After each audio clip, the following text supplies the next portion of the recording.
우리가 하나님 나라를 떠올리게 되면 많은 분들이 이 세상 떠나서 가는 곳, 어떤 천국으로 생각을 하곤 합니다. 그러나 그것이 아니죠. 하나님 나라라는 것은 세상을 떠나서만 누릴 수 있는 것이 아닙니다. 우리가 예수 그리스도를 영접하는 그 순간 이 땅에서 이미 누리고 경험할 수 있는 것이 하나님 나라입니다. 하나님 나라는 어떤 장소적인 개념이 아닌 거예요. 하나님의 다스림과 그 주권에 순종하는 사람들의 그 삶의 터전이 바로 하나님 나라인 것입니다. 그러니까 영생과 동일합니다.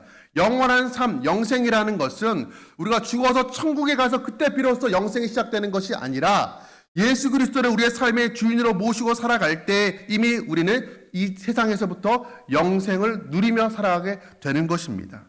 찬송가 9장, 우리가 즐겨 부르는 찬송가 9장 4절의 가사에 이런 가사가 있습니다. 주 앞에 나올 때 우리 마음 기쁘고 그 말씀 힘되어 새 희망이 솟는다. 고난도 슬픔도 이기게 하시옵고 영원에 잇대어 살아가게 하소서. 이 가사 중에 영원에 잇대어라는 표현이 있죠. 영원에 잇대어, 이 말이 무슨 뜻일까요? 잇대다라는 말은 서로 이어져서 맞닿게 하다라는 뜻입니다. 끊어지지 않고 계속 있는다라는 거예요. 여러분, 우리 성도들의 삶이라는 것은 영원에 잇대어 있다라는 것입니다. 이미 이 세상에서부터 이 땅에서도 우리는 하나님 나라를 누리고 영생을 누리는 사람들이라는 것입니다. 그런 사람들이 바로 크리스찬들이라는 그런 말씀인 것이죠. 바로 우리가 이 땅에 살면서 힘들고 어려운 일이 있습니다. 그러나 우리가 영원에 이미 잇대어서 영원을 이미 누리고 있다는 그 사실, 우리가 이미 하나님 나라를 누릴 수 있다는 그 사실을 우리가 떠올리면 마음 가운데 다시금 벅찬 감사와 감격이 밀려오게 되는 것입니다. 여러분, 이 땅 위에서 우리가 하나님 나라를 누릴 수 있다고 말씀을 드렸는데 정말 하나님 나라를 잘 누려야 되는 곳이 두 곳이 있습니다. 바로 먼저는 가정이고 그 다음은 교회라고 할 수가 있을 것입니다. 여러분, 우리가 정말로 하나님 나라를 누리게 되면 우리 가정, 우리 교회가 그보다 더 즐겁고 행복한 곳이 되지 않을 수가 없는 것이죠. 그러나 가정이 하나님 나라 되지 못하고 교회가 하나님 나라를 누리지 못하면 가정 생활도 교회 생활도 참 만족이 없는 무미건조한, 어떻게 보면 의무감으로 살아가게 되는 참 불행한 삶을 살게 되는 것입니다.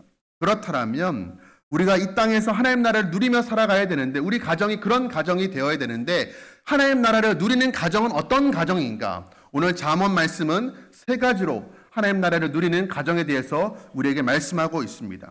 첫 번째는 마음에 즐거움이 있어야 그 가정이 하나님 나라를 누릴 수 있다고 합니다. 마음에 즐거움이 임할 때 그 가정 가운데 하나님 나라를 누릴 수 있다는 것이죠. 오늘 본문 15절 말씀입니다. 고난받는 자는 그 날이 다 험악하나 마음이 즐거운 자는 항상 잔치하느니라. 고난받는 자는 그 날이 험악하다. 여기서 고난받는다라는 것은 어떤 육체적인, 어떤 물리적인 고통을 받는다라는 것의 의미가 아니죠. 고난받다. 이 세상의 온갖 걱정, 근심거리로 인해서 마음에 근심이 가득한 삶을 말하는 것입니다.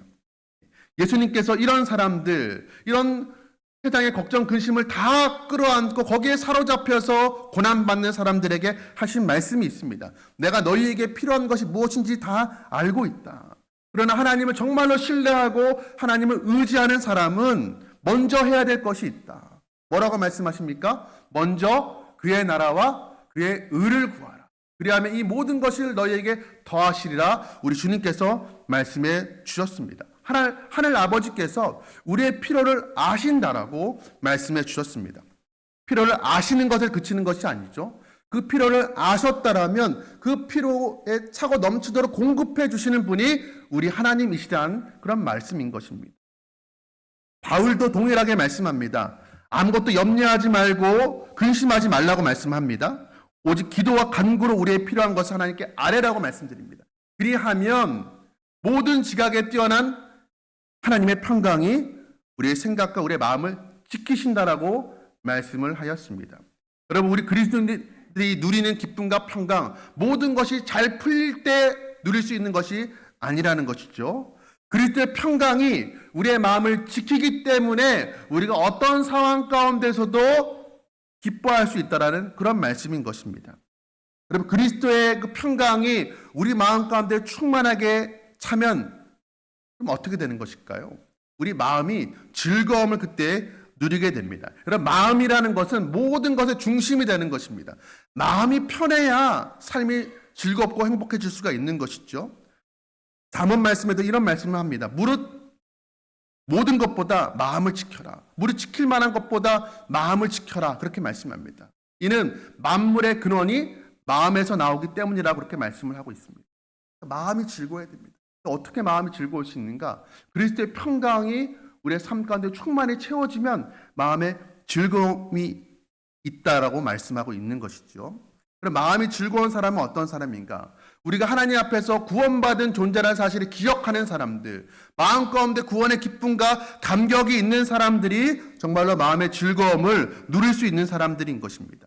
살아가면서 매일매일 삶 가운데 하나님으로 말미암은 삶의 어떤 평강과 만족을 누리는 사람이 마음이 즐거운 사람들인 것입니다. 이런 사람들은 상황이 좀 힘들어도, 좀 어려움이 있어도 구원하여 주신 즐거움과 기쁨이 마음껏 충만하게 되면 항상 기뻐하고 즐거워할 수가 있는 것이죠. 그런 사람들, 마음이 즐거운 사람은 항상 잔치하느니라. 여러분, 잔치집을 한번 생각해 보십시오. 잔치집은 항상 행복이 넘칩니다. 기쁨이 넘치죠. 잔치집이 침울하지 않습니다. 우울하지 않습니다. 슬픔이 없어요. 마음이 즐거운 사람의 그 가정은 잔치집과 같다라고 말씀하고 있는 것입니다. 여러분, 어느 나라나 그 잔치집은 참 즐거운 축제의 장입니다. 그런데 이스라엘의 잔치는 조금 특별한 점이 있습니다. 이스라엘의 그 결혼식은요, 특별한 게 무엇이냐면, 우리의 결혼식은 요즘에 결혼식장에 가서 올리는 그 결혼 예식들을 참석하면 한 15분, 20분 만에 다 끝납니다. 그런데 이스라엘의 결혼식은 일주일 동안 한다고 합니다. 7일 동안. 왜 7일 동안 하는가? 하나님께서 이 세상을 창조하실 때 6일 동안 창조하시고 마지막 7째 날에 쉬셨죠. 그 창조 기사처럼 신랑과 신부가 한 가정을 새롭게 창조하는 결혼식도 동일하게 7일 동안 한다라고 합니다. 이스라엘의 결혼식은 오전에 낮에 하는 게 아니에요. 해가 지고 이제 저물게 되면 그때 시작이 됩니다. 먼저 랍비가 그들을 축복하게 되고 성대한 음식을 함께 나누게 되고 모든 사람들이 둥글게 원을 만들어서 함께 춤추며 축제를 벌이게 됩니다. 그런 결혼식은 7일 동안 지속된다라고 합니다. 그러니까 이스라엘의 결혼식은 아마 전 세계 그 결혼식 가운데 가장 기쁨이 있고 희열이 있는, 감사가 있는 그런 잔치라고 할 수가 있을 것입니다. 그런데 여러분, 아무리 이렇게 길게 7일 동안 잔치를 벌인다 하더라도, 그 기쁨이 지속된다 하더라도 결국에는 이 땅에서의 우리가 갖는 잔치는 언젠가는 끝나기 마련입니다. 어제 그 포남 여기 이리에도 마을 경로잔치가 있었습니다. 참 흥겨운 시간, 참 기쁜 시간이었는데 어제 읍장님께서 얼마나 노래를 잘 부르시던지. 그러나 아무리 기쁜 잔치라고 하더라도 언젠가는 끝나기 마련이죠. 그러나 성경은 우리에게 끝이 없는 잔치, 영원한 잔치가 있다라고 우리에게 가르쳐주고 있습니다. 그것이 무엇입니까? 마음이 즐거운 사람들, 마음이 즐거운 가정, 하늘의 기쁨으로 충만한 가정들은 그 기쁨의 잔치가 끝나지 않고 영원히 지속된다라고 우리에게 오늘 가르쳐주고 있습니다. 오늘 이 자리에 예배하는 우리 모든 포남의 성도님들의 가정이 그런 하늘의 기쁨으로 충만한 그런 기쁨의 잔치가 끊이지 않는 그런 가정 되시기를 주님의 이름으로 축복합니다. 여러분, 우리 가정이 어떤 모습이어야 될까요? 아침에 눈을 뜨면 또 하루를 허락해 주신 그 하나님께 감사하며 무릎 꿇어 기도하는 그런 우리 가족들, 하루를 또 시작하면서 하루 가운데 함께 하실 그 하나님을 기대하면서 그 기대감을 가지고 삶의 터전으로, 일터로 나아가는 우리 부모님들, 또 학교로 나아가는 우리 자녀들, 그렇게 하루를 보내고 저녁이 되면 하루 가운데, 우리의 삶 가운데, 오늘 하루의 삶 가운데 역사하신 그 하나님의 그 은혜를 함께 저녁 식탁의 자리에서 나누고 또 서로 축복하고 위로하고 격려하면서 그렇게 하루를 마무리하고 또 새롭게 펼쳐질 내일 하루를 기대하는 그런 가정들, 바로 이런 가정이야말로 이 땅에서 하나님 나라를 미리 경험하고 누리는 가정인 줄로 믿습니다. 여러분, 우리 포남의 모든 성도님들이 이런 가정 되시기를 다시 한번 주님의 이름으로 축복합니다. 엊그저께 금요 성령 축제를 우리가 가졌죠. 함께 말씀 나누고 뜨겁게 기도하는 시간을 가졌습니다. 특별히 가정을 위한 기도를 올려드렸습니다. 그 시간에 자녀를 위해서, 정말 가정을 위해서 정말로 간절히 기도하는 우리 성도님들의 모습을 보았습니다. 여러분, 우리 자녀들을 위해서 우리가 줄 수 있는 가장 큰 선물이 무엇인지 아십니까? 그렇게 기도의 자리에서 눈물을 흘리며 기도하는 것이에요. 우리 오늘 찬양대 귀한 찬양, 기도하는 어머니, 눈물로 뿌린 그 기도는 결국 열매가 맺힌다라는 그 귀한 간증과도 같은 그런 신앙의 고백과도 같은 찬양을 들었는데, 정말 우리 성도님들 그렇게 자녀를 위해서 간절히 기도했습니다. 자녀에게 줄 수 있는 가장 큰 선물은 기도입니다. 때로 우리 육신의 부모가 능력이 부족해서 자녀들에게 해주고 싶지만 내 능력의 한계 때문에 해주지 못할 때 그 부모로서의 마음이 참 힘들지 않습니까? 더 해주고 싶은데 해줄 능력이 없을 때. 그런데 우리 육신의 부모는 능력이 부족해서 해주고 싶어도 해주지 못하지만 우리 자녀들을 기도로 하나님께 위탁하면 그 하늘의 하나님 아버지는, 능력이 한이 없으신 그 하늘의 하나님 아버지는 우리 자녀들에게 마음껏 축복해 줄 줄로 믿습니다. 여러분, 이것을 믿는 사람들, 나는 능력이 부족하지만 전능하신 하나님 아버지가 우리 자녀들을 축복해 줄 것을 믿는 사람들이 발사할 수 있는 것이 기도인 것입니다. 기도하는 어머니를 둔 자녀는 망하지 않는다라는 그런 말이 있습니다. 한 어머니에게 한 말인데, 자식이 너무 방황하며 방탕하게 살아가는 것을 가슴 아프게 바라보는 어머니가 있었습니다. 어머니 모니카. 그 어머니 모니카에게 암브로시우스라는 감독이 그녀에게 이런 말을 한 것입니다. 눈물로 기도하는 그 어머니를 둔 자녀는 결단코 망하지 않습니다. 기도하십시오. 권면한 것이죠. 그 말에 힘입어서 이 어머니가 정말로 날마다 눈물을 뿌리면서 아들을 위해서, 방탕하게 살아가는 그 아들을 위해서 기도하였습니다. 마침내 그 아들이 돌아가고 회심하게 됩니다. 그리고 그 아들, 정말 기독교 역사 속에서 정말 귀하게 쓰임받은 초대교부의 교부가 됩니다. 바로 그의 이름이 어거스틴입니다. 우리가 아우구스투스인데 어거스틴이라고 많이 부르죠. 눈물의 기도 때문에 그 초대교회 교부, 기독교 역사 속에서 가장 뛰어난 신학자 어거스틴이 탄생할 수가 있었던 것이었습니다. 여러분, 우리 남자분들, 믿음의 가장으로 가장 해야 하는 것, 바로 가족을 위한 기도인 것입니다. 나가서 열심히 돈 버는 것도 중요합니다. 그러나 그보다 더 중요한 것, 자녀를 위해서 눈물로 기도하는 것, 그것이 가장 중요한 것입니다. 여러분, 금요 성령 축제에 나오시길 바랍니다. 나오셔서 정말 자녀들을 위해서, 가정을 위해서 마음껏 기도하시길 바랍니다. 그것보다 더한 사랑, 가족을 위한 사랑과 헌신은 없는 것입니다. 특별히 이번 돌아오는 목요일부터 토요일까지 말씀 사경회가 있습니다. 귀한 강사 목사님 모시고 은혜의 말씀을 듣게 됩니다. 여러분, 하나님의 말씀만이, 또 그 말씀 붙들고 하나님 앞에 엎드리는 기도만이 우리 가정을 다시 살게 하는 유일한 방법 되심을 꼭 믿으시길 바랍니다. 여러분, 우리가 하나님 앞에 엎드리면 하나님께서 우리를 세워주십니다. 우리 가정을 다시 세워줄 줄로 믿습니다. 그리고 특별히 말씀 사경의 주제가 하나님 나라가 내 삶에 온다입니다. 하나님 나라가 내 삶에 온다. 이번 말씀 사경회를 통하여서 정말 이 땅에 이미 임한 그 하나님 나라, 그 천국을 다시금 누리게 되는 우리 포남의 모든 가정 되시기를 주님의 이름으로 축복합니다. 두 번째로 하나님 나라를 누리는 가정은 어떤 가정인가? 바로 하나님을 경외하는 가정입니다. 여호와를 경외하는 가정이 이 땅에서 하나님 나라를 누릴 수 있게 됩니다. 오늘 본문 16절의 말씀입니다. 우리 함께 한번 읽어보도록 하겠습니다. 가산이 적어도 여호와를 경외하는 것이 크게 부하고 번뇌하는 것보다 나으니라. 여러분, 대부분의 사람들은 물질이 좀 넉넉해지면 행복해지리라 그렇게 생각을 합니다. 그러나 잠언 기자는 오늘 그렇게 말씀하고 있지 않죠. 아무리 재물을 많다 한다 하지라도 번뇌하게 되면 전혀 행복을 누릴 수가 없다라고 지금 말하고 있습니다. 번뇌라는 것이 무엇입니까? 이 땅의 것들로 인해 땅의 염려와 걱정으로 가득 차서 마음이 괴로워하는 것을 번뇌라고 합니다. 사실 이 번뇌는 불교에서 주로 사용하는 용어죠. 자신에 대한 집착으로 끊임없이 마음의 갈등이 일어나는 것을 두고 번뇌라고 합니다. 이 세상에 끊임없이 너무나 많은 것들로 일어나는 이 번뇌, 그래서 108번뇌라고 하죠. 108번뇌. 그 중에서도 가장 인간을 괴롭게 만드는 번뇌가 무엇인가? 재물욕이라고 합니다. 재물욕, 재물에 대한 욕심들, 그것 때문에 마음의 갈등이 심하다는 것입니다. 그러면 여러분, 재물이 많아지면, 재물을 많이 모으면 이 재물에 대한 번뇌에서 고민해서 사라지게 되는 것일까요? 그렇지가 않습니다.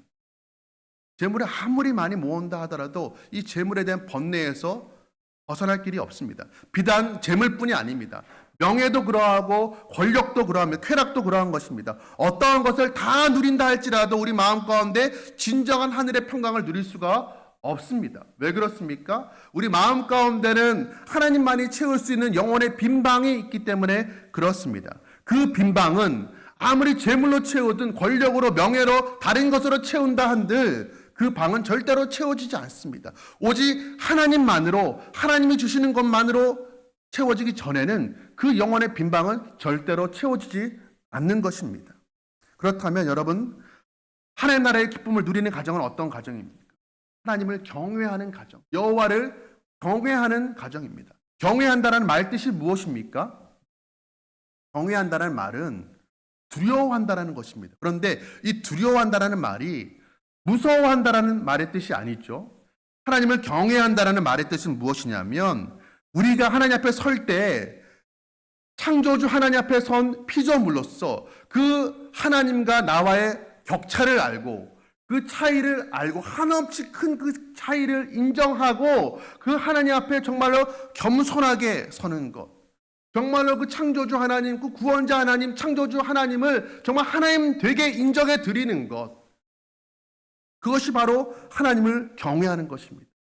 그 창조주 하나님을 인정해 드리면서 그 하나님 앞에 나와서 경배하고 예배하고 그분의 말씀에 순종하는 그 상태를 바로 경외한다라고 우리가 말하는 것입니다. 부자든 가난하든 행복의 기준이 거기에 달려 있지 않습니다. 여러분 한번 스스로 생각해 보십시오. 내가 정말 하나님을 경외하는가? 우리 가정은 정말로 하나님을 경외하는 가정인가? 하나님을 경외하지 않으면서 이 땅에서 하나님 나라를 누리는 가정으로 살 수 있는 방법은 없습니다. 여러분 하나님을 경외할 때 우리 가정이 참된 행복을 누리는 가정이 되는 것입니다. 이것을 시편에서는 이렇게 말씀합니다. 시편 128편 1절부터 4절까지의 말씀을 우리 함께 한 목소리로 한번 읽어보도록 하겠습니다. 여호와를 경외하며 내가 내 손이 수고한 대로 먹을 것이라 내가 복되고 형통하리로다. 내 집 안방에 있는 내 아녀는 결실한 포도나무 같으며 내 식탁에 둘러앉은 자녀는 어린 감람나무 같으리로다. 여호와를 경외하는 자는 이같이 복을 얻으리로다. 아멘.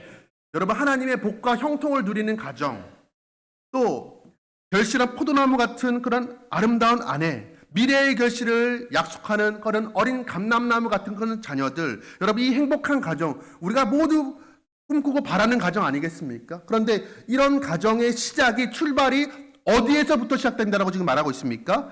여호와를 경외할 때 이와 같은 복이 주어진다라고 말씀하고 있습니다. 여러분 우리 가정이 지금 어떤 상태이든지 좀 경제적으로 좀 괜찮든 아니면 좀 어려움을 겪든 우리 어른들이 우리 부모님들 어떤 직장에 다니든 우리 자녀들이 어떤 학교에 다니든 성적이 어떠하든지 간에 우리가 한 가지만은 확실해야 됩니다. 그것이 무엇이냐면 우리 마음 가운데 하나님을 모시고 하나님을 예배하며 하나님을 경배하는 하나님을 경외하는 가정이 되어야 된다는 것입니다. 우리의 삶이라는 게 하나님 중심적인 신앙 중심의 삶이 되어야 된다는 것입니다. 이것보다 더 중요한 것은 없습니다. 여러분 하나님을 정말 잘 믿고 살아가는 것, 하나님을 경외하는 법, 그것을 우리 자손들에게 가르쳐 줘야 됩니다. 그것이 우리가 자손들에게 물려줄 수 있는 유일한 가치 있는 신앙의 유산인 것입니다. 모든 게 부족하다 하더라도 정말로 하나님을 진실하게 믿고 경배하는 그 인생, 그 가정 가운데 하늘의 기쁨이 있는 것입니다. 자녀들을 참 신앙의 위인들로 잘 길러낸 어머니를 이야기할 때 항상 나오는 인물이 있습니다. 바로 수잔나 여사입니다. 이 수잔나 여사는 감리교의 창시자 요한 웨슬리를 길러낸 믿음의 어머니입니다. 그 어머니가 자녀들의 신앙 교육을 놓고 한 말입니다. 이렇게 그녀는 말했습니다. 많은 사람들은 자녀들의 영혼 구원을 위해서 그렇게 많은 수고를 하지 않아도 된다고 생각을 합니다. 그러나 나는 아이들이 구원받기를 갈망하면서 내 인생의 가장 중요한 20여 년을 바쳤습니다. 그렇게 하는 것이 바로 내 일생의 목표였기 때문입니다. 아이들의 구원을 위해서 자기 인생의 가장 소중한 20년을 바쳤다라는 것입니다. 어쩔 수 없이 육아하느라고 그렇게 시간을 허비했다라는 것이 아니라 내게 맡겨진 그 자녀들을 정말 하나님의 사람으로 길러내기 위해서 내 인생의 가장 귀한 시간 20년을 나는 바쳤다라고 그렇게 고백하고 있는 것입니다. 여러분, 우리 믿음의 부모들, 또 우리 여기 주일학 교사들도 여러분 계십니다. 여러분, 우리 부모들과 교사들이 이렇게 동일하게 고백하게 되기를 소원합니다. 여러분, 우리가 새벽마다 신명기 말씀을 계속 살펴보고 있는데, 신명기 말씀은 모세가 이스라엘 백성들에게 유언과도 같이 남기는 메시지입니다. 이제 이스라엘 백성들이 모압 평지에서 이제 요단강을 건너면 가나안 땅에 들어가게 됩니다. 그런데 모세는 들어가지 못하게 되죠. 그래서 모세가 이제 가나안 땅에 들어가는 그 출애굽 2세대들에게, 이스라엘 백성들에게 마지막으로 너희들은 꼭 이것만을 기억해라. 가나안 땅에 들어가거든 꼭 이 말씀만을 기억하고 지켜라 라고 유언과도 같이 남기는 메시지가 바로 신명기 말씀입니다. 그 중에서 신명기 4장 10절 하반부 말씀입니다. 우리 같이 한번 읽어보도록 하겠습니다. 내가 그들에게 내 말을 들려주어 그들이 세상에 사는 날 동안 나를 경외함을 배우게 하며 그 자녀에게 가르치게 하리라 하시매. 무엇을 지금 말씀하고 있는 것입니까? 너희가 세상 살 동안에, 가나안 땅에 들어가서 사는 날 동안에 꼭 기억해야 될 것, 너희 정말 제발 하나님을 경외해라. 그리고 너희뿐만 아니라 너희 자녀들에게도 하나님을 경외하는 삶을 가르쳐 주라. 그렇게 부탁하고 있습니다. 왜 그렇습니까? 이스라엘을 구원하신 하나님을 기억하라는 것이죠. 너희가 애굽에서 그 오랜 시간 동안 종살이 했던 것, 그런데 거기에서 너희를 구원하신 하나님을 기억해라. 너희 땅 한 편 갖지 못하고 애굽 땅에, 남의 땅에서 그렇게 종살이 했는데 너에게 약속의 땅, 젖과 꿀이 흐르는 그 축복의 가나안 땅을 선물하신 그 하나님을 기억하라. 그 하나님을 기억하고 하나님을 경외하라. 이렇게 말씀하고 있는 것입니다. 여러분, 우리도 마찬가지입니다. 여러분, 우리가 죄 가운데 허덕이며 살아갈 때 하나님께서 우리를 구원하여 주셨습니다. 하나님 나라 백성 삼아 주셨죠. 우리에게 하나님 나라를 선물해 주셨습니다. 그렇다면 우리가 그 하나님께 마땅히 보여야 될 반응이라는 것은 하나님을 경외하는 것입니다. 여러분, 우리 부모님들이 하나님을 경외하고 우리 자녀들에게도 하나님을 경외하는 법을 가르치는 그런 믿음의 가정 되시기를 주님의 이름으로 축복합니다. 마지막 세 번째로 하나님 나라를 누리는 가정은 어떤 가정인가? 서로 사랑하는 가정입니다. 오늘 보면 17절의 말씀입니다. 함께 읽겠습니다. 채소를 먹으며 서로 사랑하는 것이 살찐 소를 먹으며 서로 미워하는 것보다 나으니라. 아멘. 채소를 먹더라도 서로 사랑하는 것이 우리 가정이 하나님 나라를 누리는 비결이라고 합니다. 그럼 채소를 먹는다라는 것, 어떤 의미일까요? 다이어트 하기 위해서 채소 먹는다는 그런 의미가 아니겠죠. 채소를 먹는다라는 건 소박한 식탁을 말하는 것입니다. 가난하기 때문에 소박한 식탁을 누리는 것이겠죠. 그러나 그런 소박한 음식을 함께 나눈다 할지라도 서로 사랑하는 부부가 서로 사랑하는 자녀들과 함께 할 때, 서로 사랑할 때 거기에 진정한 행복이 있다라는 말씀인 것입니다. 아무리 좋은 음식, 영양가가 풍부한 기름진 음식을 먹는다 할지라도 가족 간에 서로 사랑하지 못하고 미워하면 그 음식을 먹을 때 우리에게 득이 되는 것이 아니라 오히려 독이 되는 것이죠.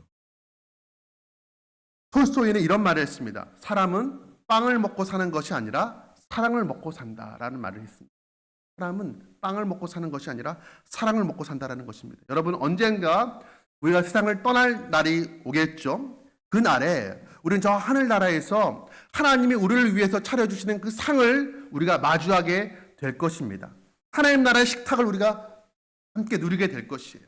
그런데 그 하늘나라 식탁에서 우리가 먹게 될 음식이라는 것이 지금 우리가 이 땅에서 먹는 육의 양식과 어떤 차이가 있는지 저는 잘 알지 못합니다. 그러나 분명한 차이가 있는 것인데 그것이 무엇이냐면 그 하늘나라에서의 식탁은 사랑하는 하나님과 사랑하는 우리 형제 자매들과 함께하는 식탁이기 때문에 거기에 정말 진정한 기쁨이 있는 행복이 있는 식탁이 될 것이라는 것입니다. 여러분, 그 하늘의 기쁨, 천상의 기쁨을 누릴 수 있는, 미리 경험할 수 있는 곳이 바로 사랑으로 함께 된 그 가정, 사랑으로 함께 하나 된 그 교회인 것입니다. 여러분, 오늘 우리는 하나님이 기대하시는 그 하나님 나라 같은 가정, 하나님 나라를 누리는 가정이 어떤 가정인지 살펴보았습니다.